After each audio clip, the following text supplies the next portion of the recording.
আসসালামু আলাইকুম। দেশ ও দেশের বাইরে থেকে যারা আমার এই ভিডিওটি দেখছেন, আশা করি না টেনে সম্পূর্ণ দেখবেন, তাহলে অনেক কিছু শিখতে পারবেন এবং বুঝতে পারবেন, এবং আমি আপনাদের কি বুঝাইতে চাচ্ছি সেটাও ইনশাল্লাহ জানতে পারবেন। দেখুন, আমার ভিডিওটা না টেনে সম্পূর্ণ দেখতে থাকুন এবং আমার চ্যানেলটাকে সাবস্ক্রাইব করে দেবেন। ফেসবুক পেজ থেকে দেখলে ফলো দিবেন এবং শেয়ার কমেন্ট করতে ভুলবেন না। কারোর কোনো প্রশ্ন থাকলে কমেন্টে জানাবেন। আসসালামু আলাইকুম। আসসালামু আলাইকুম প্রিয় খামারি ভাই বোনেরা, আশা করি সবাই ভালো আছেন। দেখুন, আজকে আমি দেখাবো আপনাদের আরও একটা গুরুত্বপূর্ণ ভিডিও, যেটা অনেকেই দেখায় না, কিন্তু এটা গরুর খামারে এবং দুগ্ধ খামারের একটা কমন সমস্যা। হাজার হাজার গরুর সমস্যা হয়, বিশেষ করে এটা দুধ গরুর ক্ষেত্রে হয়। দেখুন, এটা আছে তিব্বত, বা কেউ মেরিল দিতে পারেন, কেউ ভ্যাসলিন দিতে পারেন। এটা গরুর বাটে এরকম রাত্রে যে গরুর উলান ছাড়তেছে, মানে রেডি উলানের গরুর তো ফরজ দেওয়া, তাই গরমের দিন হোক আর শীতের দিন হোক রেডি উলানের গরুগুলোর দিতেই হবে। আর দোয়া গরু যেগুলো, মনে করেন দোয়া গরুর পানেও খুব সুন্দর করে আমি দেখেন লাগাইছি, খুব সুন্দর করে লাগাই দিতে হবে চপচপে করে। শুধু এই নিপিল চারটেই দোয়াগুলোর দিলে আর এই শীতে ফাটবে না, বাট ঝাঁঝরা হবে না।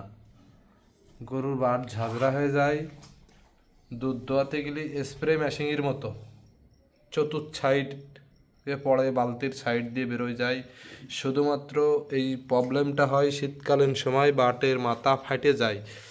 যখন ঠান্ডায় শোয় এই মাথাটা ফেটে যায়, আর ফেটে যাওয়ার কারণে এই প্রবলেমটা দেখা দেয়। যাই হোক, আমার জ্ঞানে আমি এটাই পাইছি, এটাই আপনাদের তুলে ধরলাম। টিপসটা আপনারা অবশ্যই ব্যবহার করবেন, দেখবেন, আশা করি উপকৃত হবেন। যার যেটা মন চায় আমি দিচ্ছি তিব্বত, আপনারা মেরিল দেবেন, ভ্যাসলিন দেবেন, তবে দিতে হবে। তবে এরকম রাত্রে দিলে কাজটা বেশি হবে এবং ভালো হবে।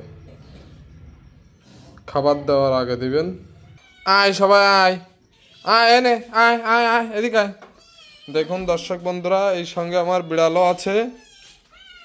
আমার বিড়ালরা এখন খাওয়ার জন্য কি করতেছে, এই যে দেখেন সবাই চলে আসবে রান্নাঘরে, একজনও রান্নাঘরে নেই। আয় আয় আয় আয়, দেখুন কিভাবে ছোটে। আয় আয়, কি খাবি কি খাবি? হ্যাঁ, আমি গরু খাইতে দেওয়ার পরে খাইতে দেব। দেখুন আমি নান্দায় পানি দিছি, তবে গরুর খাবার দেওয়ার পরে এই টিপসটা সবাই ব্যবহার করবেন, আশা করি উপকৃত হবেন। দেখুন আমার বিড়ালরা গোয়ালে চলে আসতেছে খাওয়ার জন্য।